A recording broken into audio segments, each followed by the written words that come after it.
ரெண்டாவது கவர்னர் வந்து வைகை ஆற்றை தாண்டினோன்னே ஆற்றுல ஏன் தண்ணி இல்லை அப்படின்னாரு. எனக்கு அதிர்ச்சியாக இருக்குது.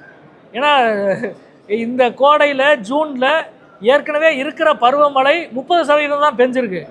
போன ஆண்டு இதே மாதம் 72 அடி தண்ணி இது வைகை அணையில் இருந்த தண்ணி இப்போ 32 அடி தான் இருக்குது. 32 இல்லை ஒன்று இப்போ இல்லை. அவர் தண்ணியும் சொல்லிட்டு புனரமைப்பு, அதுதான் புனரமைப்பு செய்யலைன்னு. இப்போ நீங்கள் வந்து அவரை கடந்து போன இடத்துல தான் உயர் நீதிமன்றம் இருந்துச்சு.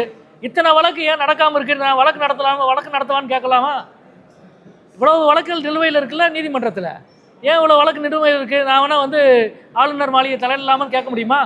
இந்த போங்க எய்ம்ஸு 10 வருஷமாக கட்டி முடிக்காமல் இருக்காங்க. ஏன் எய்ம்ஸ் இன்னும் கட்டி முடிக்கல?